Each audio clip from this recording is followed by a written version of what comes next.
Hi, by now I believe you all know who I am, so today I'll be giving you a small glimpse into my soul. Welcome to the Spooky Spotlight channel. People call me a monster, but that's not who I see when I look in the mirror. When I smile, people smile back. When I talk, people listen. Charming, they say. And that charm is all I need. An invisible mask that lets me move through crowds, speak to strangers, and win their trust. I could have been anyone, anywhere. But life, it had different plans. It was easy to disappear back then. College towns, campuses, places where people are busy, distracted. I blended in. A normal guy studying law, volunteering at a crisis hotline. Nobody suspected a thing. But it wasn't about hiding. It was about control. Every time I spoke to someone, I could feel it. Their guard lowering, my words finding their way in. I chose my victims carefully. It wasn't random. I observed people, noticed things. The way someone looked around, maybe feeling alone or unsure. That's when I'd make my approach. Confidence, kindness. It's a language we all understand. And that's what made it so simple. A smile, a bit of conversation, and a reason to trust me. Once they trusted me, they were within my control. Control, the power. It felt like I was above everything. Rules, fear, consequences. I learned early on that people love a good story. I used that. A cast, a crutch, a story of a broken arm. Simple details that make me seem vulnerable. They'd approach me asking if I needed help.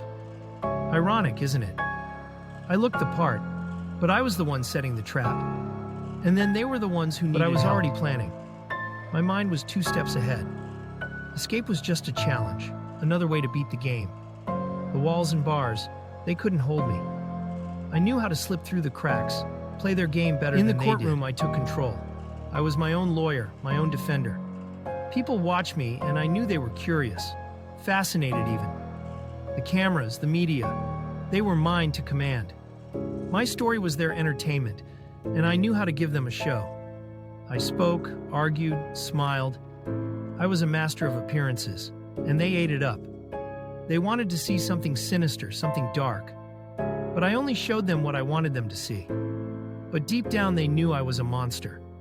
People see what they want to see. They label it evil, madness, psychotic. But for me it was about something else. There was no remorse, no regret. Only the chase, the thrill, the satisfaction of control. Some say I was lost, others say I was driven. But what does it matter? In the end, the story belongs to those who tell it. They've tried to dissect me, understand what can't be understood. And in the end, I'll always be out of reach, a shadow slipping through their grasp. My story, unpredictable, unexplainable, is my legacy. My life was a split between charm and cruelty, outwardly a promising law student, inwardly driven by dark urges. I wore a mask, fooling those around me, and slipping through society's cracks. From my beginnings as an ambitious young man to becoming one of the most infamous figures in American history, my story is both chilling and haunting. Dive deeper into the secrets and shadows that's hiding in reality. Like, share, and subscribe to the Spooky Spotlight channel.